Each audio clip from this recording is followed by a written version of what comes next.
Hey, this week's video is going to be a little bit of a shop project. I'm taking some wood that came off my house that was built in 1928, and I'm going to turn it into a display wall for some of my tools in my upstairs shop. So thanks for joining. Let's jump right into it. I can't speak enough about this, and this is not a sponsored video by any means, but this is my Festool RO150, which is a Rotex sander. And what that means is it's got two settings. One setting is normal, orbital random, and this is the Rotex mode, which you can put as much pressure down on this as you want, and it's going to continue to spin. And it does a phenomenal job of stripping paint. I'm going to show you how quickly I can clean this side up, but then I'm going to switch to a different sandpaper, and I'll show you how quickly you can strip paint with this tool. The paper that I'm using is from a company called CleanSport. It's a PS77, which is a little bit thicker, and I'm going to use 60 grit on this side. So I'll show you first on the regular mode.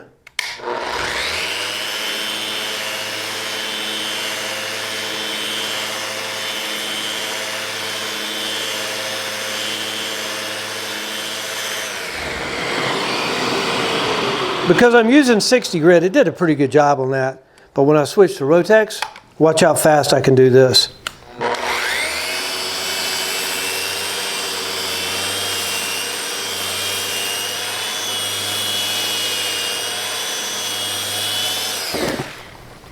Okay, I've got the board flipped over now on the painted side.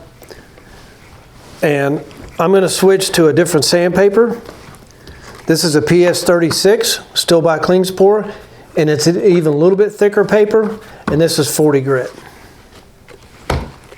Now we'll put a mask on because this is definitely lead paint.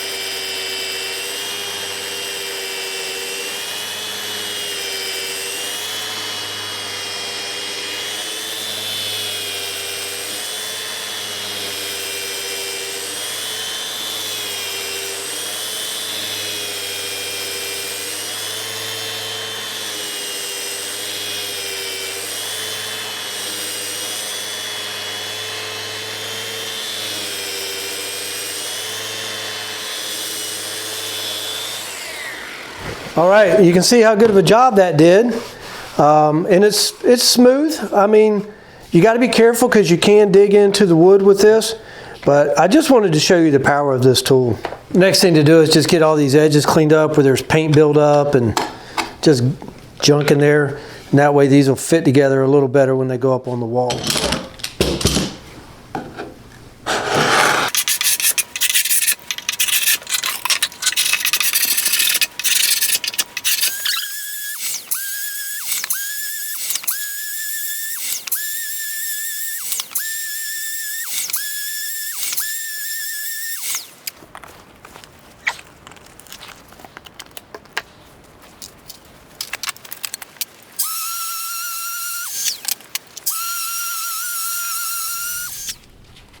All right, this is the last board. I've done 36 of them. This is number 37.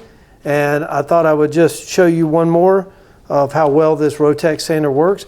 And I am still on the original piece of sandpaper. So I've sanded 36 of these with one sheet of sandpaper, and it's still working great. And again, I'm going to start here, and I'll catch some resistance, and then I'll follow it all the way down and come back. If I miss a little spot, I'll come back and hit it, and then I'll get the bottom part.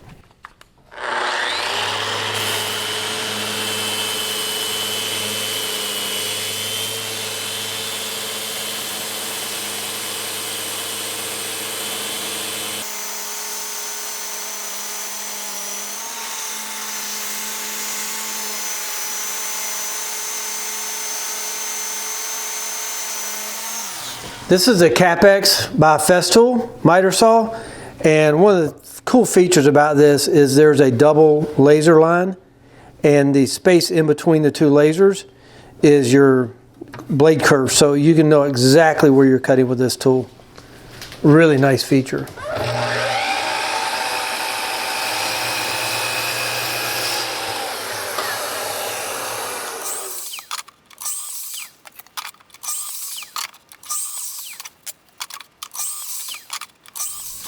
All right, I got my first row over here. I've got it marked so I know what goes where. And I'm switching to a Festool ETS 150 sander. I love this sander. I've had it about 5 years. I actually bought this used on eBay for, got probably less than half the price of a new one.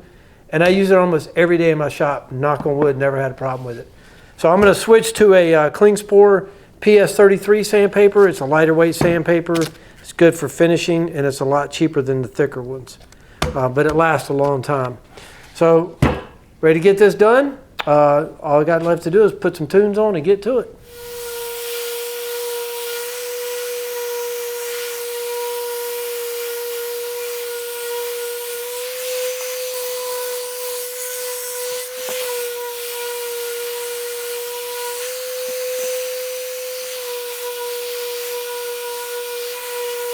By the way, I'm not trying to get every imperfection out of this.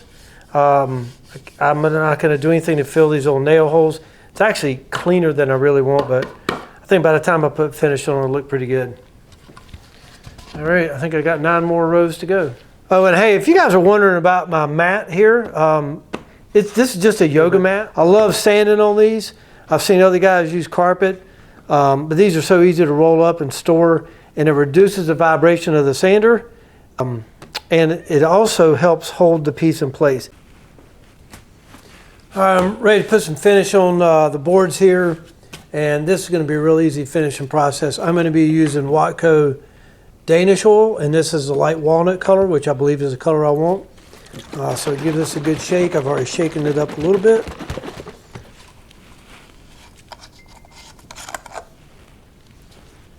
I've got a container here, I'll pour some in.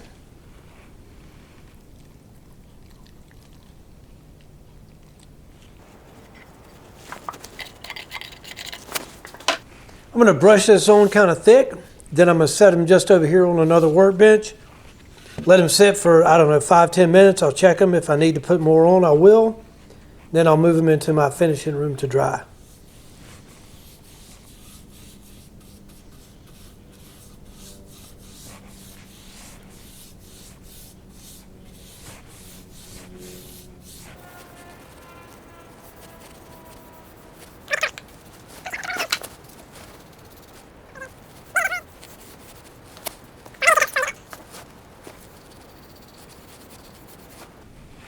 I like using this Danish oil. It's easy to apply, goes on well. It doesn't need a top coat, you can put one on. I will not be putting one on this project because this is just wood that's going on the wall.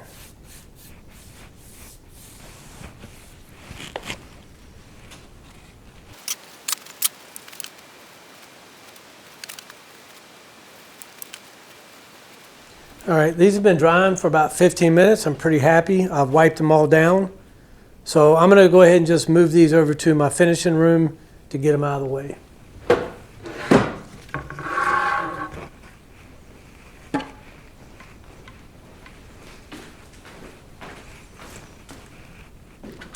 This is the wall where I'm going to be installing the wood pieces. Just getting some plywood backer up. I got one more piece to put on.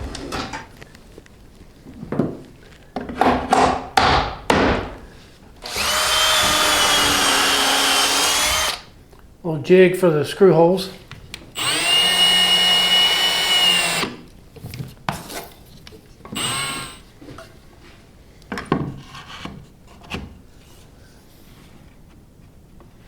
All right, that'll work.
I hope you enjoyed the video. This is a project I've been wanting to get done for a while. It's just a display wall that I'm going to use to show off things like my antique Stanley Sweetheart level here.